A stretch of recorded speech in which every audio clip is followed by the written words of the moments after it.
In time, you learn to love yourself. Hey She Squad, welcome to tonight's episode of SHEtv. In this episode, I interview Nicolle Rodriguez. Now, Nicolle and I actually met on Facebook through a network marketing company, and more details to follow in the episode. But Nicolle works in HR, and in this episode, she goes over the various struggles that she's been through in her life and how she's managed to come out on top and manage them in a really beautiful and inspiring way. And whenever I think of Nicolle, I think of someone who doesn't settle in life, someone who is constantly turning lemons into lemonade, and someone who just doesn't give up. So I hope you are as inspired by this episode as I was, and please leave me a comment, let me know what you guys think, and I'll see you for the next episode. Bye. Hi, Nicolle. Hello, hello. Welcome to SHEtv, and I am beyond excited to interview you because we've been friends for a really long time. Sorry, did I interrupt you? No, I was just going to say it feels like a really long time, but it's actually been a super short time, but that's just what happens when you meet soulmates via Instagram and empowering female relationships happen. Yeah. So we'll dive into how we met because that's also very important. I forget it has been a short time, but it really has felt like it feels like forever, but it has been, in the grand scheme of things, a short period of time. Yeah. Okay, so why don't you tell all our SHEtv viewers who you are and a little bit about yourself?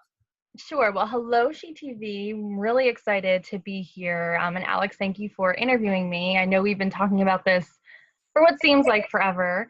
But as Alex said, my name's Nicolle. As much as I love Philly, I'm actually a Jersey girl. I reside in a really tiny town called Pompton Lakes that no one's heard of. So it's kind of near Wayne if you're from Jersey. It's like kind of in the middle of nowhere is really what I'm getting at. So I live in North Jersey, and career-wise, I work as the assistant HR manager for a corporate supermarket chain located in mostly northern New Jersey. We have some locations in New York and Connecticut. But for most of my career, I've been involved in human resources. I got both my undergrad and my graduate degrees in communication and HR. No big deal. So I lived in the Jersey Shore area for a while. I'm a graduate, two-time graduate from Monmouth University. So I live down there. I'm very newly a northern Jersey girl again. But yeah, residing up here now. This is a new role that I stepped into as of June.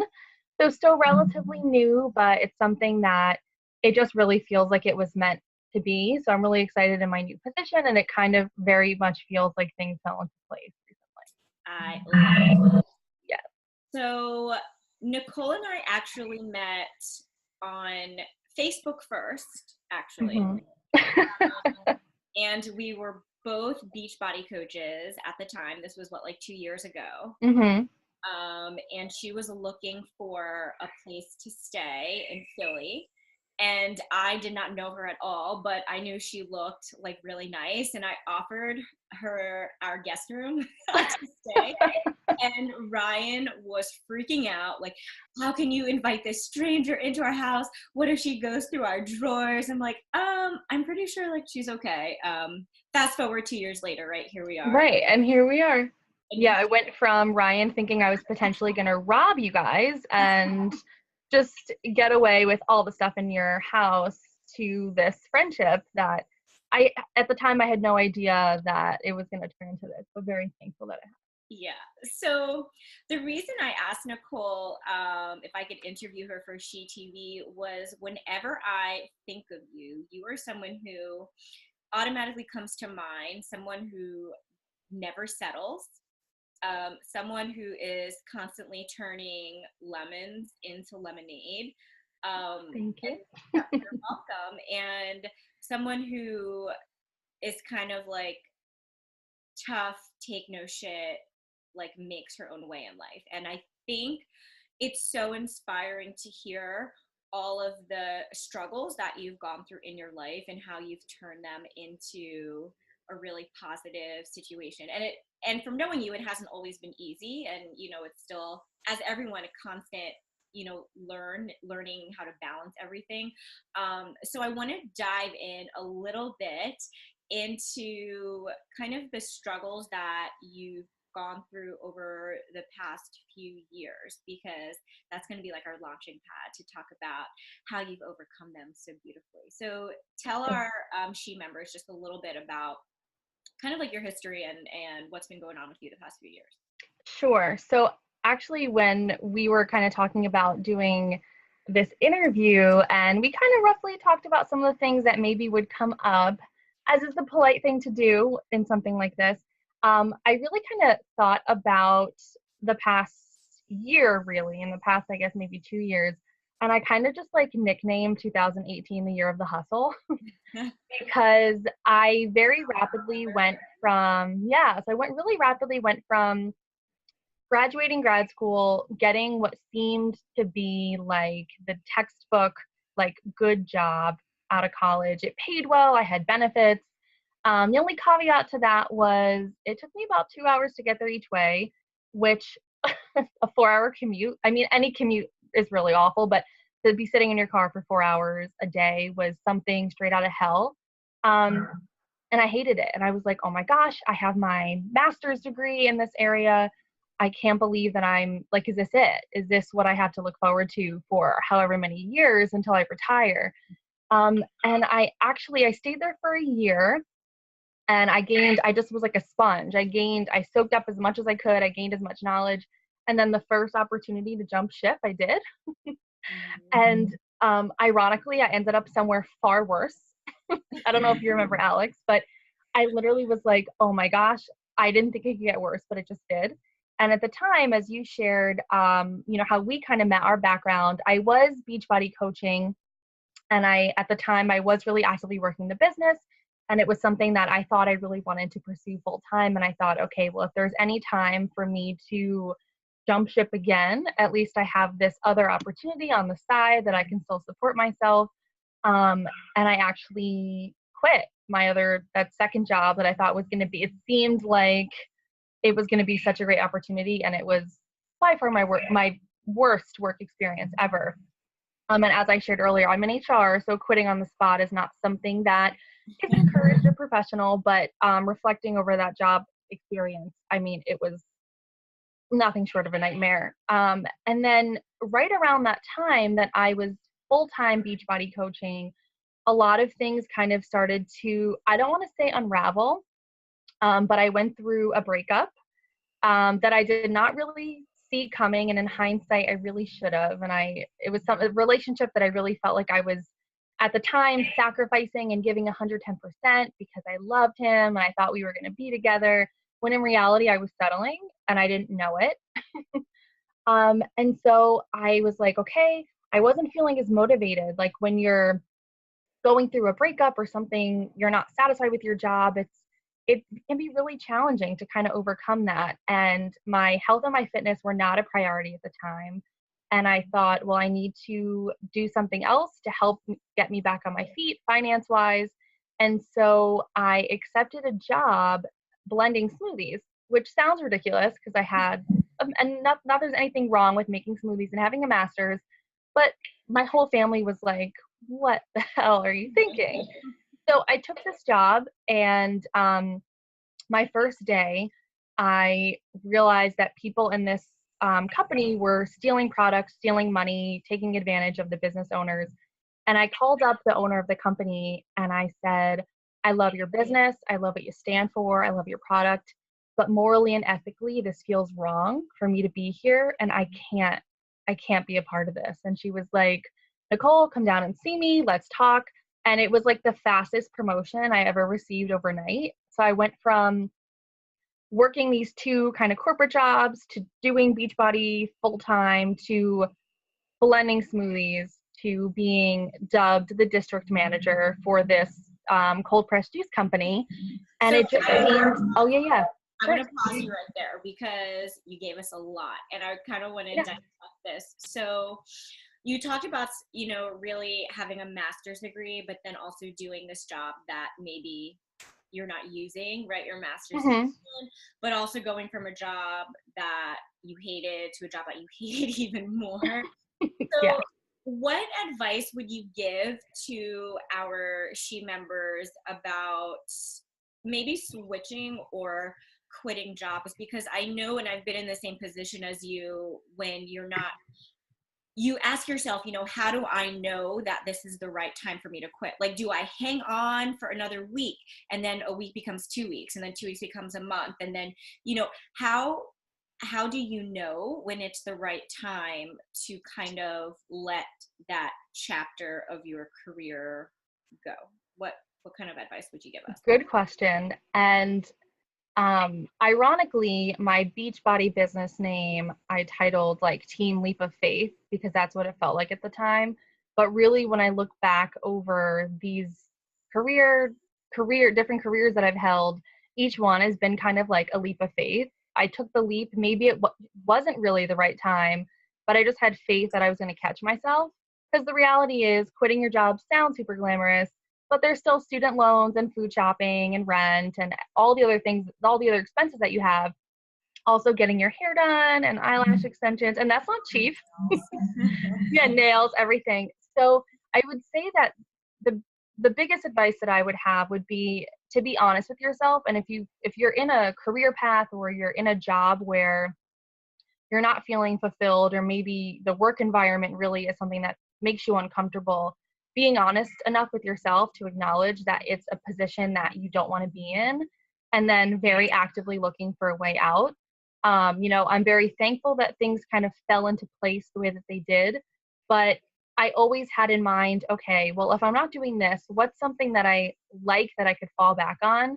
And I've kind of just done that. When I accepted the job blending smoothies, I thought, okay, I'm all about like this organic lifestyle at the time. I love smoothies. I drink smoothies every day. I make my own smoothies. I might as well get paid for doing this.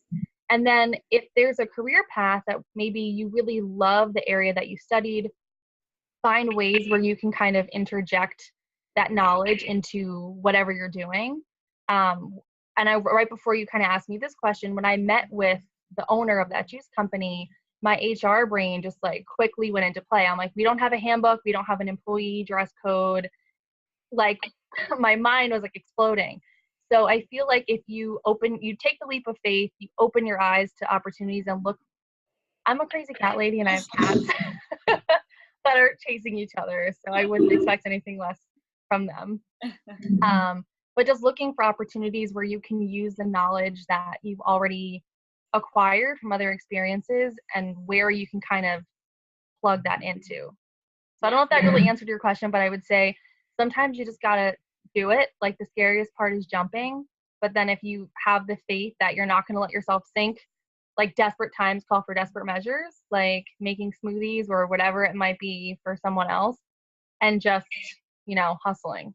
Yeah, and you touched on some really cool things that I loved was being honest with yourself, being proactive in deciding what you're going to do and what you love, but also not forgetting the skills that you've already acquired over your life that can kind of be like a launch pad for you into something new. I think sometimes we think when we don't necessarily use our degree and we go into something else, like all of those skills go away. But like you said, you were in HR and you still have kind of that HR brain and still apply that in so many things. So I love that you touched on that because I think it's really important for women out there to know you don't have to completely let go of everything that you've learned and acquired over years just because you're doing something new or something that's not like in the same wheelhouse that Yeah, and like you said, a lot of skills are so overlapping. Even when I was doing Beachbody full time,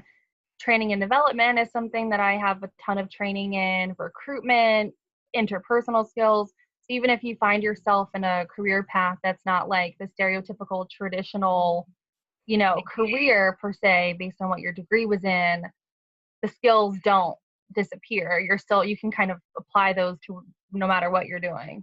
Yeah. So we talked about a breakup a little Yes. bit, which I was there for, and I was just going to say, you were my first phone call. so honored. Yes.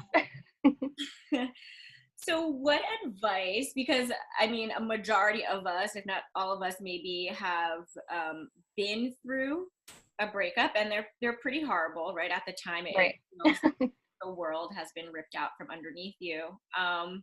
What advice would you give to our ladies on how to get through a breakup, especially one you didn't see coming, which those hurt so bad. Oh my gosh, yeah.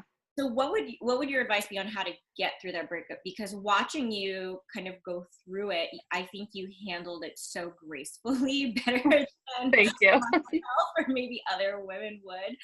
And then piggybacking off of that, what advice would you have on managing like dating and online dating like post breakup? Yeah. So, funny enough, I actually still remember, we broke up in the middle of the week, and the only reason I remember that is because I remember calling you, and I don't even know if I even spoke English. I just remember crying hysterically. I was actually making him dinner when he broke up with me, which is like just really uncalled for. Um, but we broke up in the middle of the week, and I just remember feeling like this heaviness, like it just almost hurt to breathe. I was like, how am I, like, I didn't see this coming. How am I going to get over this? What am I going to say to people when they ask me what happened? What am I going to do when I had to change my Facebook relationship status? And I was just, it gave me like this anxiety.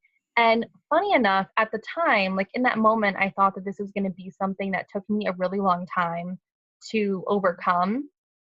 But I realized that I would gain nothing by wallowing in my self pity and throwing myself a pity party, even though it feels great and, sometimes it's called for, right? Like I definitely was a mess a couple days, but really and I don't want to say it happened overnight, but definitely by that weekend, I just kind of had a reality check and I was like, wait a minute, I'm awesome.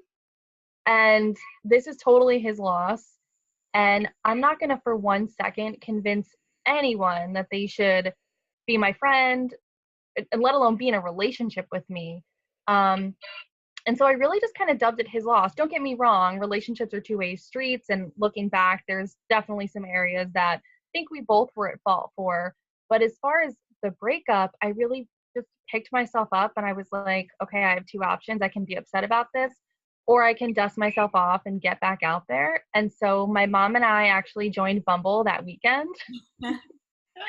And I wasn't sure if I would be ready to date right away because it takes it breakups can be complicated, and depending on how long you're together and all of these other factors can really kind of impact that like recovery time. But I just had it made up in my mind that it just wasn't meant to be, and that after everything that we went through, I felt really positive about what I contributed to the relationship, and I knew it wasn't my fault completely. And so I just thought, okay, I'm not going to convince him. His loss. I immediately changed the relationship status myself. I took ownership. I'm like, I'm not going to wait for anyone else to change it. I'm just going to like do it myself. And that like hurt for a second. And then I'm like, you know what? I know myself, and I'm sure I don't want to generalize, but you stay friends with your ex on Facebook or Instagram, you're going to creep because you're going to want to see what they're up to. It's like the natural girl thing to do. And I don't want to generalize, but I know a lot of my friends, myself included in the past, have done that. So I removed the Facebook status. So I put that I was single because that was better than someone else doing it. And then I removed all of our friends that we had mutually that I wasn't friends with before, which sounds harsh, but when, like, you have to really think about it. When are you ever going to see, hang out with, talk to this person again if it was someone that was really a friendship that was tied to the relationship? Um, so like those two things like really helped me kind of take ownership of getting over it myself. Um, and then the other thing was you have to like let yourself feel the breakup. But I just had this realization that I was a badass, and I'm like, oh no, like really his loss. And then I really don't remember, but I definitely joined Bumble that weekend. I didn't go out on a date for a while, but as far as online dating and everything, I would say the one thing that was really empowering for me was I joined Bumble first and foremost just because I liked that the female's more in control of the interactions and meeting up, and you have to both mutually match and the girl has to message first. So I liked that the ball was in my court, and I always made sure I felt safe. So maybe some people don't feel comfortable doing this, but every single date I went on, I would tell my mom where I was going. I think I would tell you too, like if I go missing, God forbid, or if you don't hear from me, this is where I'm going, this is who I'm with. Um, so just making sure that the dating is taking place on your terms and that you feel safe and comfortable. Um, and I mean, I don't know, at the time, I really didn't go into it having any expectations. And I also was overly honest with everyone that I went on dates with. This is going to sound really harsh, but I actually remember going out on a date with someone and mid-dinner over a glass of wine was like, I'm never going to see you again, just so we're clear. Like the date really wasn't moving in a positive direction. So I feel like going into online dating without having any expectations and just kind of taking the situation for what it is at face value. You're only going to really know so much about someone from texting or emailing back and forth. And ironically, at the moment that I decided I was done online dating and just done with dating in general is when I met the individual that I'm currently with, and we met in person. Yeah. So I love what you said about getting over your breakup in terms of taking ownership. And I think it's so important because I think that's the one thing, well, not the one thing, but a pretty big thing that sometimes is the cause of relationships failing is that neither party is taking ownership for right. certain things within the relationship. But it's so powerful when you've gone through a breakup to be able to like take that back and say, hey, I was wrong for this, you were wrong for that, but like I'm going to take ownership for my side. I'm going to declare my status. I'm going to say I'm single. I don't want to be friends with you anymore. That's so empowering. Right. Like take 100% ownership of the situation. And I think when we leave it to the guy, it creates this like, woe is me, like damsel in distress when like, no, girlfriends, like we are all queens and yeah, exactly. Exactly. Like still a queen. And it sounds harsh, but I really felt like I got over it, and I don't want to say overnight, but it almost felt that way looking back, that I was upset and that I just like snapped out of it. I was like, let me dust off my crown, put it right back on my head and like get on with it. And kind of what you said, taking that ownership and having those decisions come from a place of your court. Yeah. So that definitely was something that helped for sure, I think. So you gave me kind of 3 do's for online dating, and I want to know 3 don'ts. So your 3 do's, right, were to be safe, right? To be honest. What was the other one you said? I'm trying to think. So I said not have expectations. Yes, no expectations, right? To be safe, to be honest, and to not, I think not have like grandiose expectations. Like this is gonna be my like take it for what it is. All right. So I want to hear like 3 don'ts. 3 don'ts. Or okay. just maybe 1 or 2 if you can't think of 3. All right, let me think. So I would say don't lead people on. I know as women we don't like that. It doesn't feel good. Like piggybacking off of that, don't lead people on, don't ghost people. Even with that date that I shared where I was like, we're never gonna see each other again. I was very honest. Like, you know what? I really like, did you feel positive about this date? Because this is HR brain. I'm like, did you feel positive about this interaction? Because I didn't, Please fill out a survey at the end of this. Right. Like, let me know about your experience. It really wasn't positive overall for me. So I think we should just, go our separate ways. Still like this position's still open, actively recruiting. Not for you. Strongly agree, disagree, neutral. Right. Right. Can we like Likert scale this? Like, let me know where you're at. So I would say, and I actually just forgot what I said. I know I said don't ghost people. Yeah. Right? Is that what I just said? Yeah, you said don't ghost people and don't lead people on. Okay, so that, and then I would also say, and this is gonna, I would say don't give out your number if you don't have to, which also sounds kind of sketchy.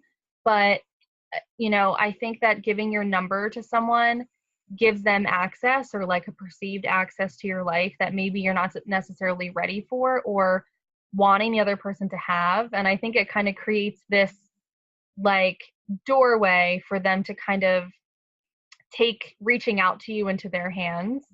So I would say, any kind of like personal information, unless you're going to maybe see this person again, that wouldn't be necessarily something that I would share. Yeah. Yeah. Those would All probably be my top right. two. I know Well, they're not fun, but I feel like they're the responsible things to say. no, and responsibility is very important when Yeah. dating, especially for us women. Okay, so we ended off with you were working at the juice Yes. at the juice place. Hmm. So tell me, because I know that's not your job now. Right.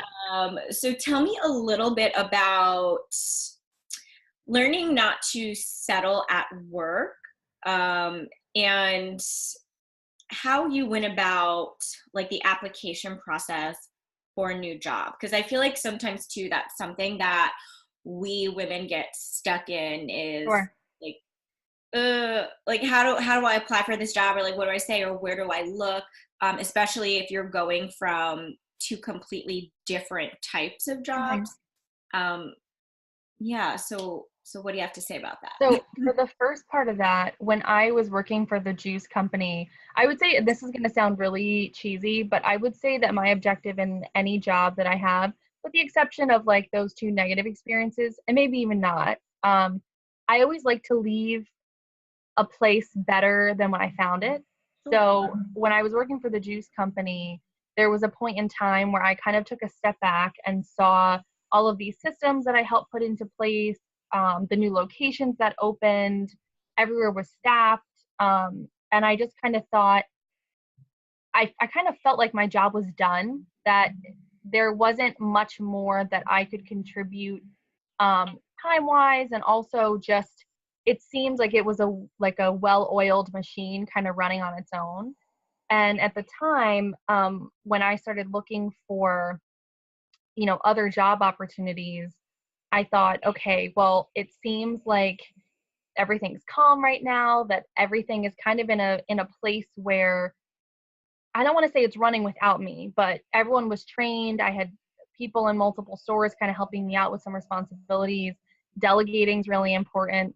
And I just thought, okay, well, if I'm going to leave, I would rather leave on like a high note and on a positive note, and have things, systems in place, and have the company be able to run in my absence. So I would say, if you're in a position where you kind of, I don't want to say that you feel like your job is done, but you've contributed, I don't want to even say the maximum level of your ability, but you've left it better than when you found it, and things are in, a good place. Like the last thing you want to do is burn bridges when you leave one employer to the next. So making sure that kind of like systems are in place to take over should you leave the company is kind of the considerate thing to do. And as far as moving from one, career to another, or the application process, I would say that in the beginning, the main thing that was a struggle for me was applying to jobs that had comfortable job titles. So, we're all, as much as we are best advocates, sometimes that we're on the opposite side of the spectrum, we're not. And I would look at these job postings and I would read a title and thought, oh my gosh, I don't know if I am qualified to do that. I don't know if I have all of the criteria that they're looking for. I don't know if I have as much experience as this job requires. And I would say not getting intimidated by that. The reality is, especially if you're applying online to jobs, which is how I got the current role I'm in now, recruiters are looking and they're skimming through resumes. So it's not the worst thing in the world to apply to a position if maybe you don't have the maximum number of experience they're looking for, because a lot of times places are willing to train the person to kind of fit the role. And I know that the particular role I'm in now, when I saw the title assistant HR manager, I was like, oh gosh, I'm going to apply for this, but I'm not 100% sure, just because based on some of my experience, I thought, okay, well, I'm really good in these different areas and I'm not quite sure what they're looking for. So I would say being open-minded and not being intimidated by job postings, because the worst thing you can do is apply and, it doesn't work out and then you can keep applying. But I would say applying to jobs is definitely a lot more easier now with, and I don't want to like name drop a bunch of resources, but a lot of places have apps or really accessible websites you can use from your phone and you can one click apply. So I Sure. would say, like not getting overwhelmed, not getting Well, I mean, I'll name intimidated. drop them, Indeed or LinkedIn. Yeah, Those are, ZipRecruiter, Career Builder. yeah. Yeah, Well, and a lot of them, obviously it all worked out because now you yes. have your own office, Yes, it did. boss. Hmm. Yeah, I love Absolutely. it. That was great advice. And I like what you said about not being intimidated by the job title, because a lot of times I think companies are doing that to filter out people from the beginning. So yeah, I Hmm. think going for it from the start is, you said Yeah, you being have nothing, confident, don't get intimidated. And and the you have worst thing that can do, nothing to lose because it wasn't exactly. either Yeah, like and like a I job said, you don't have or you get it. absolutely. Hmm. So one thing too that's kind of been a common like underlying thread throughout your life and kind of can knock you on your booty Hmm. or keep you going, but I know you've been dealing with your own chronic illness. Yeah.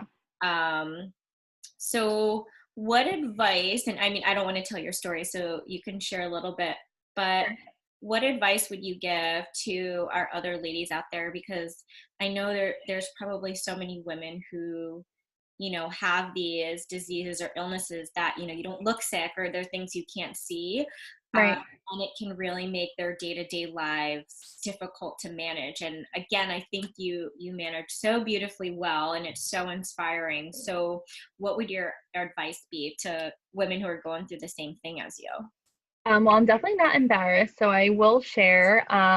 I am currently living with ulcerative colitis, which is one of two inflammatory bowel diseases.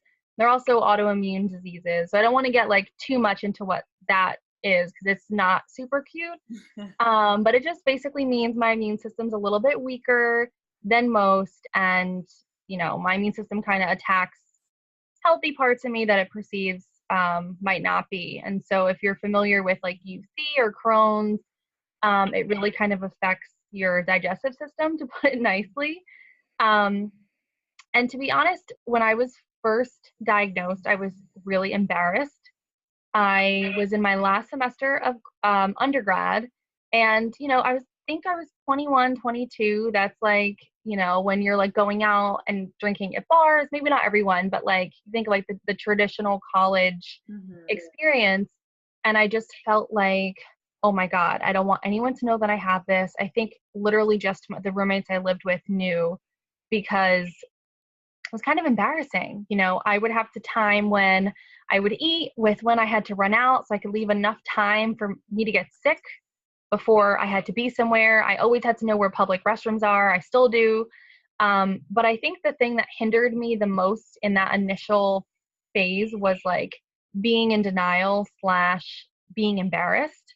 But it wasn't my fault.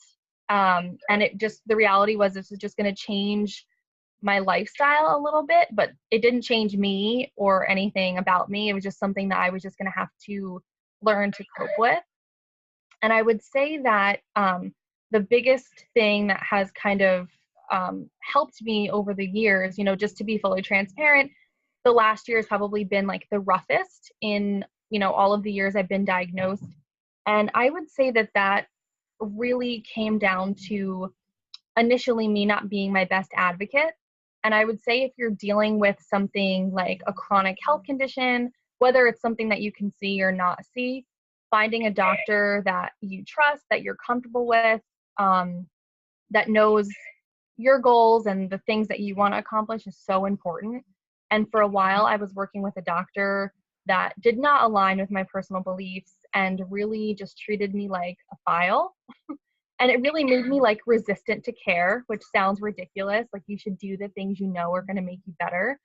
But finding a doctor that I'm comfortable with, that I trust, that knows kind of, you know, my thought process on this whole thing and kind of knows my long-term vision has felt so empowering because it almost makes you feel like you're in charge of your disease, your illness versus the other way around. So I would say that that's like the main thing, like not being in denial about it, you know, own it. You're dealing with something. It doesn't change who you are. It might change part of you, but it just, you know, learning how to cope and coping the best that you can. And I would say the other thing is not, or at least has helped me kind of overcome and navigate this the past couple of years is finding stress relief. So for a while, it's kind of changed over the years, but finding something that helps you cope and relieve your stress, whether that's working out at home or going to yoga. I love hot yoga, so that's something I try to do that I should do more frequently.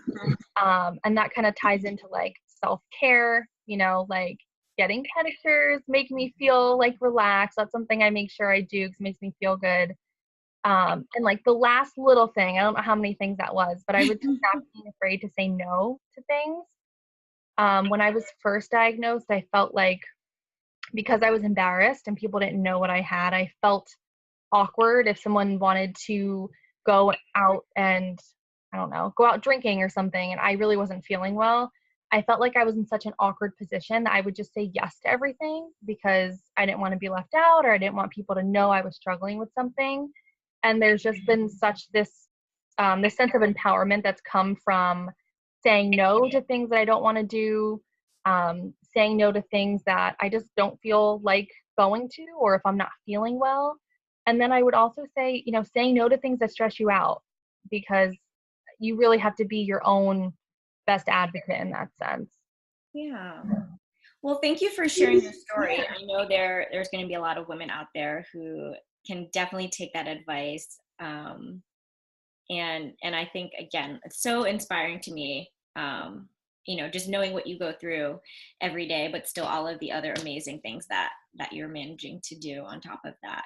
So I wanted to touch on one last thing. I know you were saying working out is important to you in terms of self-care, and I know fitness has been a part of your life for a while, but there was a time in your life when it was not so good to you. Right. So can you tell us a little bit about that? Because I know there are a lot of women out there as well who have been down the same road as you, and maybe are struggling with it right now. So Yeah. tell us a little bit about your love-hate relationship with fitness. Sure. So funny enough, and I was actually, I knew exactly what you were going to say when you were phrasing that. Let me just first say that I've always struggled with my weight. I was like a 2-time Weight Watcher member by the time I was in college. I was on Weight Watchers in 8th grade. I was on it again as a sophomore. So like the scale and I have always been enemies, to say the least. And I would say like right around the time that actually right when I got diagnosed with my UC, but also when I got really involved in Instagram, I started following all of these like fitness competitors online, or fitness influencers, whatever we kind of want to categorize these women in. And not to down talk anyone, because I think, you know, competing in fitness competitions is definitely something serious, and it's something a lot of people take as a sport. But I looked at these women and their bodies and thought, like, I don't care what it takes. I want to look like that. You know, I never had abs growing up. I still don't have abs, disclaimer. And you're still beautiful. Right. Yeah, exactly. And I'll get to that in a second. But I just looked at these pictures and I thought, you know, I want to look like that. And when I first got diagnosed, I thought, okay, I need to like overhaul my health routine because I wasn't eating the healthiest. As I said, I was like 21, 22. I started working out in a gym hard, and I was working with a trainer, and I was like waiting for the gym to open every single day, like there when the door opened. So fitness just became an addiction. It went from like food addiction to gym addiction. And I really should have recognized at the time that it was just becoming an unhealthy habit, but it became a whole lot unhealthier because I decided well, I'm so committed to my fitness journey and eating healthy, I'm going to compete. And that was both the worst thing I could have done and also the best thing because of the lessons that came from that. But I did end up competing in a competition. I lost over 25 pounds and I starved myself. I was working with a coach that I really shouldn't have trusted, who was basically having me starve, you know, after looking, this is years later, looking back at what I was eating and how often I was working out, like 3 hours a day, 2 a days, like craziness. Um, I was really at a very, very unhealthy point. Um, and it was after that, after the competition, going through 12 weeks of eating basically just tilapia and asparagus, I did have abs. I did look like the people in those pictures, and I was miserable. Like, I looked great, and I felt awful. Like, at the drop of a hat, I could cry. I actually remember, since it was my last semester of school, I was just like doing homework and crying for no reason except my body was deprived. I was overworking myself. I was sleep deprived. And following that competition, sorry with the camera. See a visitor in the back. Yeah, exactly. Following that competition, I stepped right back into the unhealthy food habits that I've always had. So I dealt with some binge eating for what seemed like almost a year. I gained back all of the weight that I lost and then some. And I went from feeling like I was in such good shape and loving the way I looked, even though I hated the way I felt, to just hating myself and hating what I saw in the mirror. And I was at such a low point. And, going through that experience really helped me realize that the importance is never on the scale. And that's kind of always what my fitness journeys looked like. It was almost like I loved myself the less space that I took up, or the less, the lower the weight on the scale. Right. And I don't want to get into the whole thing, but I did eventually end up losing some weight through, some beach body programs, working out. But through this entire journey, I realized that you can't like take one addiction, if it's food addiction or working out, and switch completely to something else. It really needs to be like a gradual lifestyle change. And you almost need to address or assess yourself where you're at. A lot of these fitness competitors, that's all they do. And I guarantee you that most of them are probably eating tilapia and asparagus and probably not super happy. And so, it really paints like an unhealthy image. And I don't want to down talk the sport again, but I think almost Instagram now has kind of painted it. It's almost like a socially acceptable eating disorder, like being that thin and being at such a low percentage of body weight really isn't healthy long term.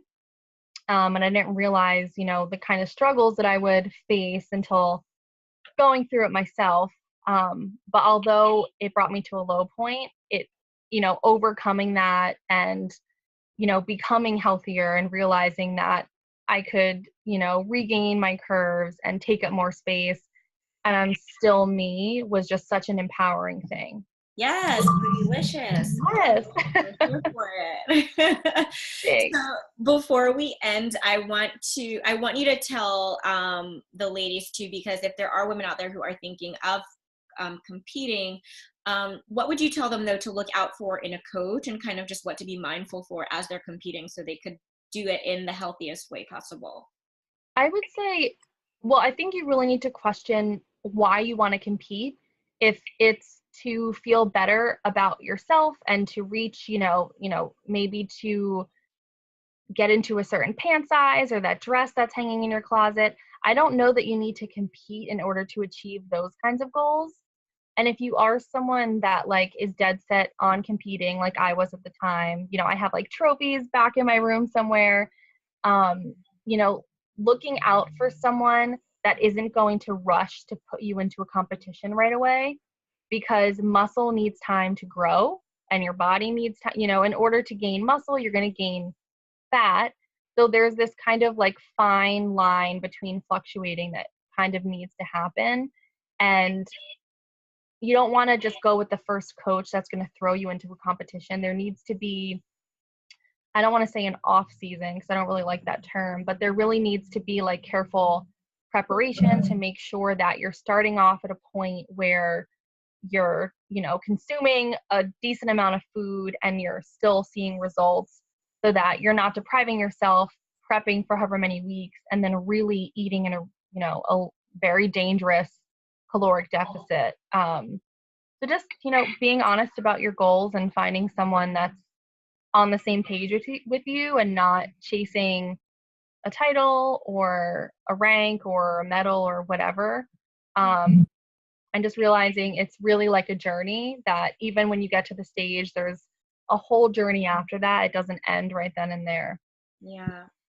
Well, thank you. Thank you for sharing all of those little gems today about getting through breakups and navigating Bumble and getting through competitions and quitting jobs. I loved it. And I think I want to say like Renaissance man, like the Renaissance woman. I think like almost every single one of us have gone through all of the struggles that you've talked about. And I'm so grateful for you for sharing your story and your real world experience and advice. So the last thing I'm going to ask you, well, I lied, there's two things, but tell me your favorite book and or podcasts right now. Okay, so like without thinking about it, I would say favorite podcast is You Are a Badass by Sincero. And the reason it stands out is because that is the only thing that got me through the 4-hour commute when I first stepped into an HR role out of college. It just like gave me this sense of like owning your power and owning your self-worth. And I think there's a quote somewhere in there about like you're always only one decision away from drastically changing your life, that I just found was so empowering. Like even though I was on my way to work, I could like quit at any second. I could change my career at any second. And I just kind of looked at the job and the commute and everything else as a choice. So I would say that one for sure. Great. Okay, so I will link that at the bottom of this video. And as always, we have our SHEtv quiz to wrap up. So pepperoni or cheese? Pepperoni or cheese? Those are my only options. Like bacon isn't an option. Bacon is not an option. Stick with the game. The rules. All right. Pepperoni.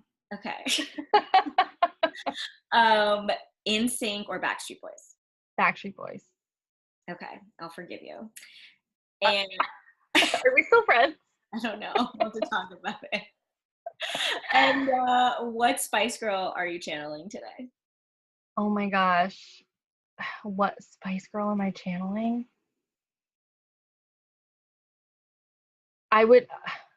Good question. I feel like Baby Spice because pink's my favorite color, but that's just the first thing that came to mind. I was going to say, I think you're channeling Posh today with your... Oh, actually, yes. Can I change my answer? But with a side of, oh my gosh, I'm having a brain fart, of the redhead. The Sporty Spice? No. Ginger. Yes.